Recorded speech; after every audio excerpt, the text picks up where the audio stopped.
Okay. Brennan says Saylor's the one person that fiat brain CEOs will admire for many reasons in the near future. There's going to be some people, Trump's one of them, but there's just such a full frontal attack on some people that we have this misconception that somehow that these people are bad or not that important. But we're going to look back at guys like Donald Trump and Michael Saylor, and we're just going to, like, 100 years from now, they're going to look back on these people and be like, what? And we're in that time right now. We get to see this with our own eyes. We don't have to read about it in history books later. But that was kind of the other thing that I wanted to talk about in terms of how big of an idea this is. So we're talking about, like, Bitcoin, going back to what Saylor was talking about with fire, with electricity, with all that, all the biggest ideas, automobiles. So you think about what Bitcoin really is, and he said it's digital energy, and you can transmit it, transform it, transport it anywhere. Like, that's a pretty big idea in itself. But then you take it further than that, and you say, okay, yeah, well, every person on Earth uses money. It's a pretty big deal. And if we have something, we're moving into this digital high-tech future where people are going to need a currency of the internet, which is Bitcoin.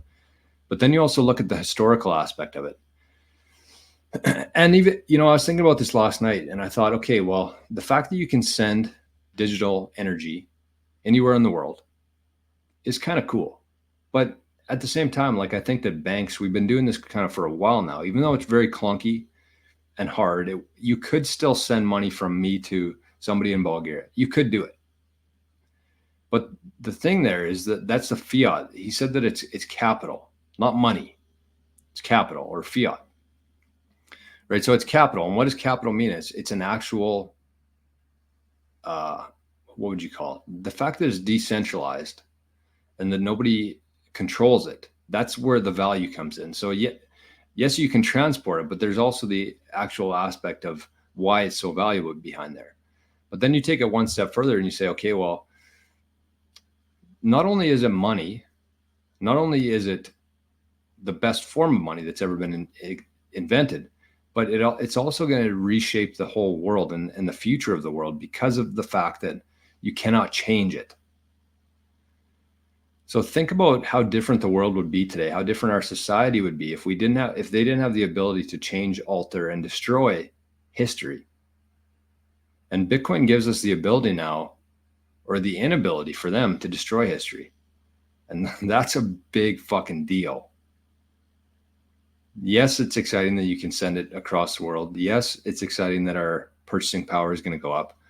But big picture, unselfishly, like the fact that you can put something on the blockchain into a Bitcoin transaction and it's going to live there forever and nobody can destroy that or change that is so massive. So not only is it like this huge idea in regards to the money and the internet and sending it around, but the fact that it's going to reshape our future because they cannot change history anymore. And that, my friends, is a big fucking deal. BFD.